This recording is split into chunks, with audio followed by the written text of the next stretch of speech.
never had imagined my life as it is now, prior to now, but I am so glad that this is where it is now. Like, it was hard being a single mom, and I had 3 kids. Megan just found out that I lost one of them 21 years ago. Yeah. It was hard. It was a struggle, but I always thought my family would be there for me. I never thought I'd be in this position. I couldn't even imagine it. If we didn't have these services, we would be in a world of hurt. If I didn't have any of these programs, I probably wouldn't have custody of my children. This is no surprise to anybody that housing prices have been rising in our area for many years, and there doesn't seem to be any stopping point. In 2020, just here in Kittery, about 70% of households paid more than 30% of their income on housing costs. So that means that there was a large number of households who were really spending a good chunk of their income on housing, and that leaves very little left in the budget for any other expenses. So anything like a unexpected car repair or a medical bill can really push these households over the financial cliff. And so with the recent rise in inflation and grocery prices increasing at a crazy rate, we, both Fairtide and Footprints and other social service agencies, are seeing a lot more people who are reaching out for the first time, who really need that assistance, who are struggling financially. We've all had a greater demand for services and are just seeing an increasing number of people who have never had to ask for help before and are finding themselves in a situation where they need to do that. And oftentimes that's really difficult for households. They have really very little idea of how to enter the system. And once they do get into the system through any number of entry points, it's very hard to navigate. So our agencies are spread out, across our community. We all have different hours of operation, different intake processes. And so it really is a struggle to figure out how to navigate all the resources that many of these households need in order to really be truly fully supported and lifted up out of poverty. When we didn't have the services, when we didn't access them, we had no food. I mean, struggle. It was a struggle. We've lived here since 1970, and without the services that we have now that are provided by Footprints and all the other services that are available, we would not be able to live within our means. It would be impossible. In finding services, you're not usually in the best position to reach the help that you need. You're usually separated by all numbers of things, like just trauma can do it alone. I don't access a lot of anything except for the food pantry because there's too many places that you have to travel to. And then gas, spending gas, but being under one roof, that would be totally awesome. Back in 2019, a group of us social service agencies got together and started talking about how we can be doing this better. And what came out of that meeting was this vision to create a one-stop shop resource hub. We thought to ourselves, wouldn't it be amazing if we were all working together under the same roof?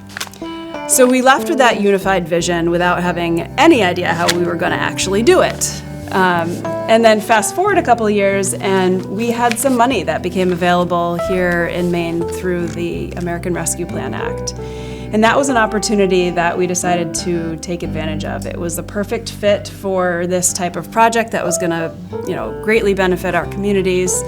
And so Megan and I went in front of the York County Commissioners and requested $750,000 of York County's ARPA allocation to purchase the property that will become the home of Mainspring.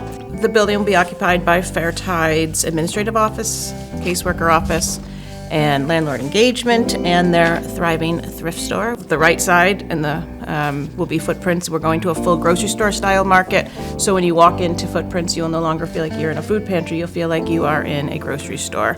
There'll be a kids area, which is sponsored by Dunkin'. There'll be a waiting area with our meal of the week. We do these recipe kits each week, trying to increase nutrition plus knowledge about whole food cooking. We'll have those samples out. We were going to have our most exciting piece is a commissary kitchen to increase our distribution of prepared meals for the community. Because the number one population that we're seeing a drastic increase of individuals utilizing the pantry are senior citizens in this community, and who are really struggling to pay their costs. And then we'll be on the downstairs. We'll also have 2 boardrooms that'll be for use of anyone in the building, but also anyone outside of the building. Adult Ed has reached out, both Kittery and Marshwood, to utilize those for daytime classes.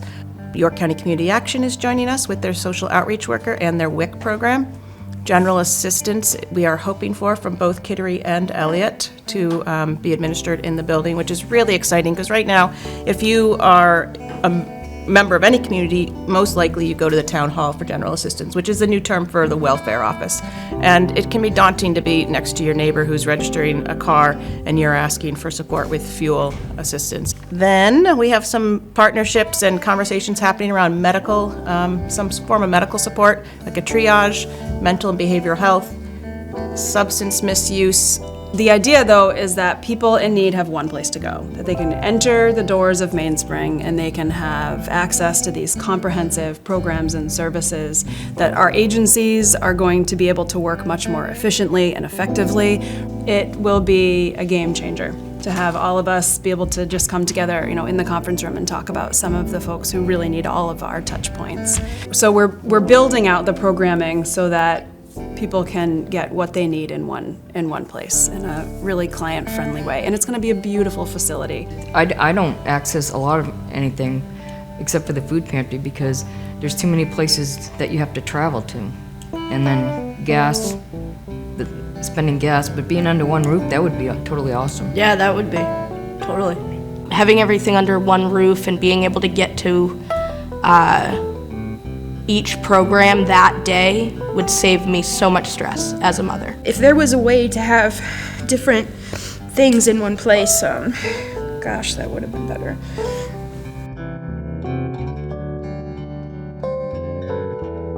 Our goal of $5.45 million is needed to renovate and expand the existing structure to create a welcoming, user-friendly space that allows people easy access to a myriad of services currently spread out across the communities. The Mainspring campaign will accept multi-year pledges, cash or checks, matching gifts, stocks and securities, donor-advised funds, endowed gifts, in-kind support and services, and planned gifts or bequests. You can learn more about Mainspring and follow our progress at mainspringcollective.org or call Emily at 207-439-6376 or contact Megan at 207-439-4673. I've been helped so much by Footprints Food Pantry, so much, and that security just alone from the food thing was enough for me to feel like, okay, I can make it through till the next problem, I can solve this and I can keep going.